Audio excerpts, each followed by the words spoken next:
Hi friends, welcome to my channel my crazy food. ఈరోజు ఈ వీడియోలో గుమ్మడికాయ డప్పలను ఎలా చేయాలో చూపించబోతున్నాను. దానికోసం మనం తీసుకున్న గుమ్మడికాయని కట్ చేసుకుని ఈ విధంగా 2 ముక్కలుగా కట్ చేసుకుని, నేనైతే ఒక ముక్క తీసుకున్నానండి. ఆ తొడుమును కూడా తీసివేసి దాంట్లో గింజలను కూడా తీసేసాను. అలాగే నేను తీసుకున్న ముక్కలను పెద్ద సైజు ముక్కలుగా కట్ చేసుకోవాలి. మనం తీసుకున్న గుమ్మడికాయ ముక్కలన్నీ అంతటిని కట్ చేసుకుని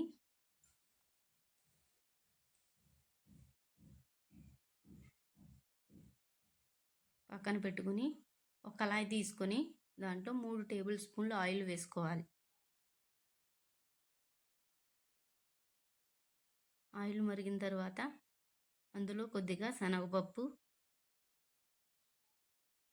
కొద్దిగా మినపప్పు వేసుకుని దోరగా వేయించుకోవాలి.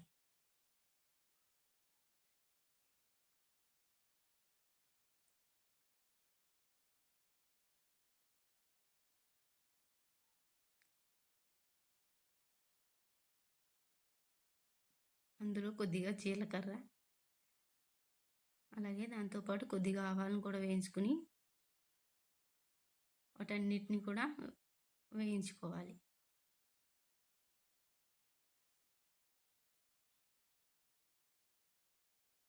అందులో కొన్ని ఎండుమిర్చి ముక్కలు,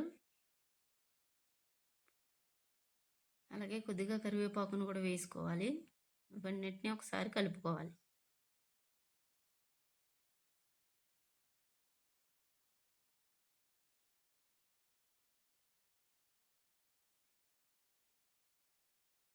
ఇలా వేగుతున్న పోపులో సన్నగా తరిగిన ఉల్లిపాయ ముక్కలను కూడా వేసుకుని వేగనివ్వాలి. దాంతోపాటు కొన్ని పచ్చిమిర్చి చీలికలను కూడా వేసుకుని వీటన్నిటిని కొంతసేపు వేగనివ్వాలి. పంపుకిన్ హెల్త్కి చాలా మంచిదండి. మన గుండె ఆరోగ్యాన్ని బాగా పెంచుతుంది. అలాగే నిద్ర పట్టని సమస్యతో బాధపడే వారికి బాగా నిద్ర పట్టడంలో పంపుకిన్ చాలా హెల్ప్ చేస్తుంది.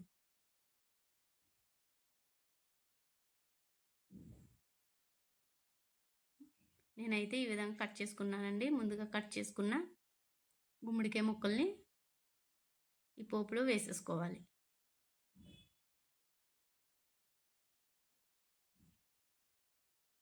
అన్నిటిని ఒకసారి కలుపుకుని మూత పెట్టుకుని కొంతసేపు మగ్గనివ్వాలి.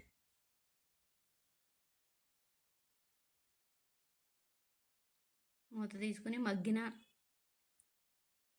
ఈ ముక్కల్లో కొద్దిగా వాటర్ పోసుకుని ఆ ముక్క బాగా ఉడికేంత వరకు ఒక 10 నిమిషాలు ఉడికించుకోవాలి. 10 నిమిషాల తర్వాత మన ముక్కని చెక్ చేసుకోవాలి ఉడికిందో లేదో.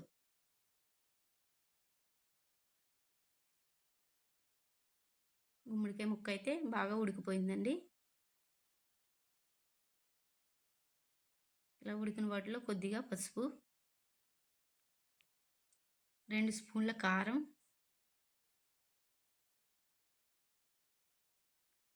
అలాగే టేస్ట్కి సరిపడా సాల్ట్, ఇవన్నిటిని వేసుకుని ఒకసారి వాటన్నిటిని కలుపుకోవాలి. డయాబెటిక్ పేషెంట్లకి అయితే చాలా మంచిదండి. అలాగే ఇమ్యూనిటీని పెంచడంలో కూడా పంపుకిన్ చాలా హెల్ప్ చేస్తుంది. వాటన్నిటితో పాటు ఒక 5-6 వెల్లుల్లి రెబ్బలను క్రష్ చేసుకుని వేసుకోవాలి. దాంతోపాటు ముందుగా ఒక నిమ్మకాయ సైజ్ అంత చింతపండు నానబెట్టుకుని ఆ పులుపుని తీసుకుని ఆ రసాన్ని దీంట్లో వేసుకోవాలి.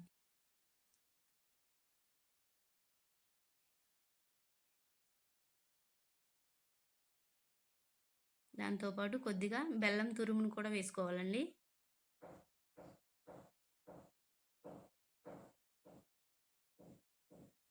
ఇవన్నిటిని కలుపుకొని మూత పెట్టుకుని పులుపు, కారం అవన్నీ మీరు ఒకసారి చెక్ చేసుకుని ఆ పులుసు మీకు థిక్గా కావాలంటే మీరు అలాగే ఉంచుకోవచ్చు. లేదు కొంచెం పలచగా కావాలంటే మీకు కావాల్సినంత వాటర్ యాడ్ చేసుకోవచ్చు. తర్వాత ఇంకో 10 నిమిషాలు మూత పెట్టి ఉడకనివ్వాలి. ఇలా ఉడికిన గుమ్మడికాయ డప్పలంలో 2 స్పూన్ల బియ్యపు రవ్వలో వాటర్ కలుపుకొని ఆ నీటిని కూడా యాడ్ చేసుకోవాలి. ఇలా బియ్యపు రవ్వ యాడ్ చేసుకోవడం వల్ల థిక్గా అవుతుందండి.